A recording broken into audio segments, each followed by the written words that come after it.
revising, mastering what we've done so far. And I know it too good that I can teach something, but it would take 3 to 4 times before each one of you really get it and really feel that the quality is there. So, you know, don't worry about that. It's part of the progress to revisit every time from the beginning. Yeah? Okay. So if you remember in the first session, before we start actually massaging, we looked at our own posture. And that's a very important before you starting. So just as a reminder, your legs should be separate aside, and your knees should be really bendy and flexible. So you're actually moving not your arms that much, but you're moving your whole body. Think about your torso as moving, and then your hand goes with it. Yeah? When it comes to side, in that position. So try to involve your body a lot more. And so this is the basic, and now we'll start doing the massage technique, okay? So first of all, the towels. When your clients come in, you're coming back to the room after the client undressing, then that's what you're going to find out, right? You're going to instruct them how to do that. So now, and I want to see it every time. So bring 2 towels and practice it. 2 towel technique, you're lifting that, you are in the towel nicely in here. Good. Good. The cushion should be around the ankle, that's fine. Good, especially now it's getting cold. Bottle of oil around here or here, but never on the gluteus area, just not feeling comfortable. Okay. Anyone has a problem with the hold? Can I do it quickly and move on? Yeah. Okay. So you do it nicely. Hold. What would be the effect of the hold? Why do you take a precious time and actually spend it on just to calm yourself down calm myself down, and the client. calm them down, connect with the client. Feel their breathing, so check are they Absolutely. relaxing. Yeah.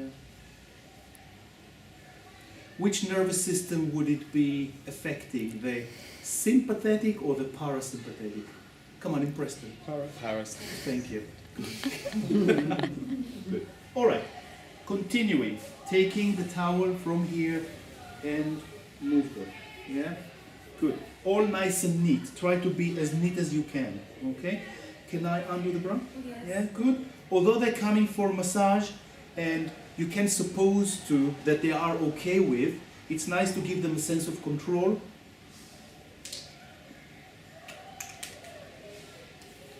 Good.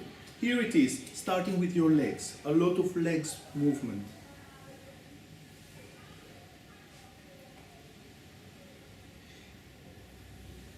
I will lift my hand. My hands are not moving. What moves actually is my body. And now, if I'll see someone with the ill posture, I'll ask them, take off, come to the side, and I want you to mimic it without touching the client. Do that. To practice it, okay? Good. Any problem with effleurage? Yeah. The only problem I have is your posture and pace. Really slow. Take the time. You are the master of slowing time. And when you do that slow, they feel that the world outside is far, far away. You're telling them a story. And your story is told with your hands. So you have to be very, very careful about that. Yeah, good. Just think about different effleurages. You can do that. Reinforced hand, remember. Effleurage can be quite deeper also. Okay, moving on. Yeah? Petrissage. Right, petrissage. Which one is that one? figure of 8. Now, can you see something? I'm not with my body here. I'm actually moving forward. I might use one leg forward and come more. If I'll take a vertical line, I'm above her spine. Which is kind of, yeah, what a minute, what are you doing here? But for my bodies, that's what I need to do. I need to come closer. I'm above her. Yeah, because whenever you have long lever, it's very hard to work. When you have a short lever, it's a lot easier. So try really to come in here. Okay, you are there. Good. Right. Figure of 8, you can do it from that place. You can do it with your finger even.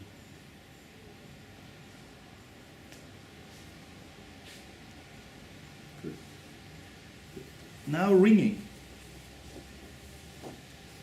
Very similar. But look at the movement. So I think that it is a lot about your posture rather than what to do. Yeah, to do it well. Okay, let's move on. The base of the wrist. Yeah, again coming up and over above them. I think generally your movement in effleurage is fine, but when you do effleurage, you stuck there and then you do it. No, waves. Bring that quality into it. Yeah, I'm doing that for now.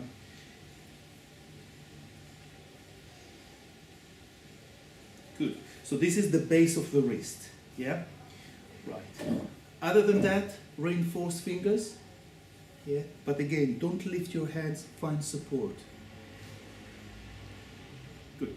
Now a few maybe that you maybe would be new for you is moving it that way.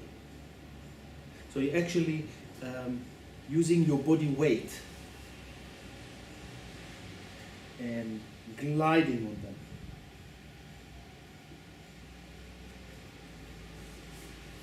Knuckles, reinforce knuckles. Who likes knuckles, to use knuckles here? Very good, because it's again doing something deep that you feel supported, easy, not much of a problem. Good. And the reverse knuckles. Who's using that? Yeah? Okay. So that's very good. Yeah? You take your hands, because usually you're using the other hands, yeah, the other surface of the head, and that gives you a bit of relief to do something different. It's almost as deep as forearm technique. So you can do that here. You can do that on the quadratus lumbarum muscle.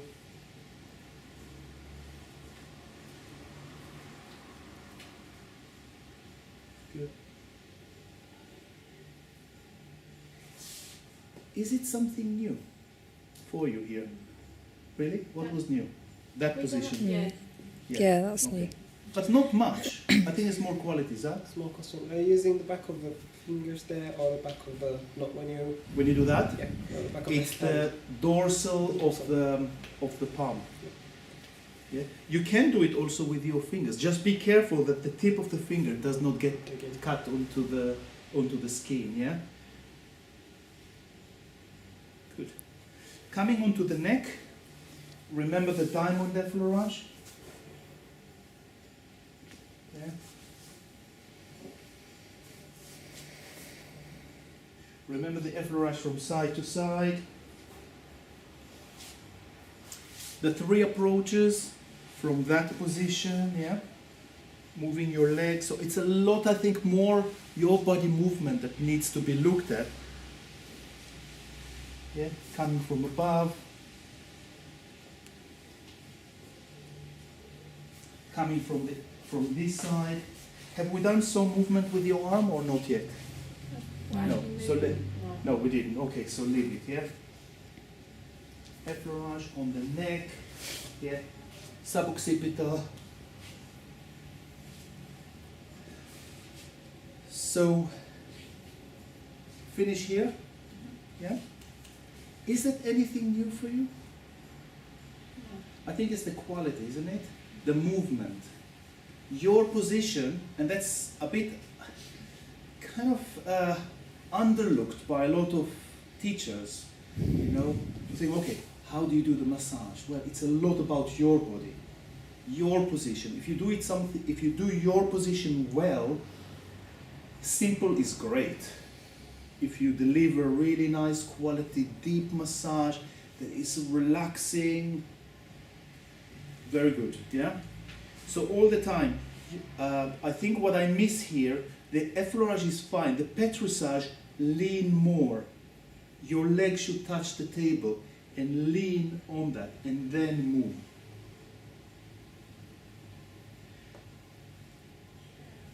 Here the base, smooth. It's almost like your body is part of breathing. If you freeze it, it's the end of the energy flow, yeah?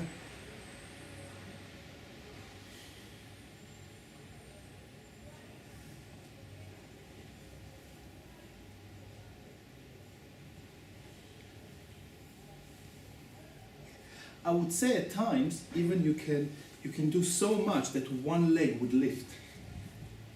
And then you bring it. You see the other leg when you come to here, and then you do that. But I used to do it a lot more, and then I had one student last exam that failed the exam because he spent 15 minutes doing that. So use it carefully.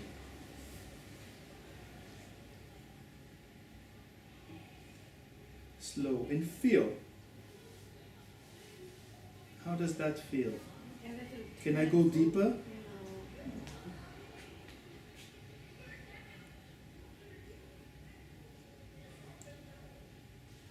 Good. Good. Let's. About compression. Oh, thank you. Compression. Yeah. You find an area that is tender. Yeah. Then you're putting your support around here, and then your thumbs. And then usually what I would do, I'll ask the client, there is tender area, I would like to work more locally on that. Can you take a breath in and breathe out? And then breathe in and breathe out. And then breathe in again and relax. I involve the breathing so they're not freezing, and I actually kind of mimic with my, remember we talked about that a lot of the communication happen non-verbally. So I could tell her, breathe in. I've said the same, but huge difference. I actually mimic for her, help her to relax with the breath, yeah? Good. Right, so this is one way. Now I'll show you maybe a lot more in here because a lot of examiners especially and teachers don't like using too much of your thumbs. Your thumbs is very expensive when it comes to wearing it, yes? So this would be one. The other one would be putting a reinforced thumb. So the thumb here is very light, and I put a lot of the pressure from a larger surface with my hand. Or try reinforce this way. Not as good, but maybe that way. Maybe that way even.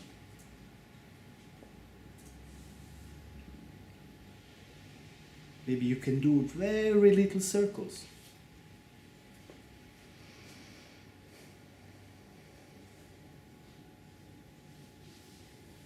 Good. Now, once we're here, let's talk about a knot. What do you think? Do you feel a knot? Yeah. Or a knot, it might be something objective that you feel or subjective? Who think that a knot is, you always feel it? No. Yeah? You don't always feel You it. don't. Remember that point? Yeah, that's a knot. But it's subjective feeling. Whenever the client sends something, that's for us a knot. It might feel tight, or maybe not. It might be completely tender. Only tender. Yeah? So whenever you're finding a point that you feel that they are freezing or, clenching their hands or they say ouch, then that's a knot. Doesn't matter if you felt anything, it means that the muscle there is lacking oxygen, full of lactic acid and waste product, and you need to improve that. So you can do a more local petrissage around there, and then the compression, and then local petrissage again around there, yes, and then effleurage, and that's it, that's solved, yeah. So after, I used to a lot finger kneading. What's the difference between that and that? That I don't move, yeah? So I use kneading. If I find a place, I just change to that. And I do the compression that way. Compression is more local and more static. And then petrissage. So the transition is a lot quicker. You don't have to say, okay, now petrissage, boom, and then let's do now effleurage. Very quick. Effleurage, petrissage, compression.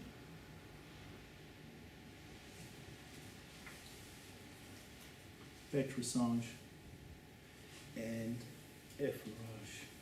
Yeah? Transition of those, we learn them separately, but now really glue them together, yeah, and even try in the same spot to do the same thing. We're now into the two last techniques, yeah, on here. One was the hacking, yeah. How many of you using hacking much? Yeah? Good. I struggle when to do it because obviously you pull the towel up Yeah. and then you do it, but then you feel like you're interrupting the massage. You can do that at the end of working on the neck and shoulder and back. Yeah. So you can do that. Good. Yeah, good. And with the Popman technique, you need to do it quite, 30 seconds. Don't do it in 10 seconds and leave. So if you're not very good with rhythm, just slow down. But keep doing it on the same rhythm. On the gluteus, on the side. You can finish really nice with few on the sacrum.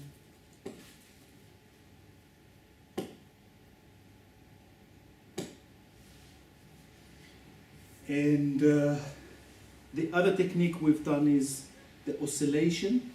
Remember, the vibration is faster. And then you can go into oscillation and rocking. Yeah? And we've talked about the climb that you need. But again, your body, try to involve it. Don't try to freeze and do it with your hands, but rocking a little bit with your body. Yeah? When I do vibration, for example, I like really to do it with my legs. Like the vibration is coming from, oh, stop it. So the vibration really comes from your body, and that's kind of keep yourself alive with it, yeah?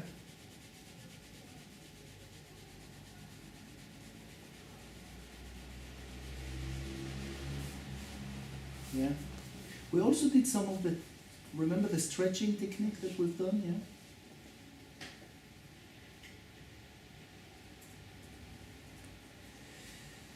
And it might be actually enough.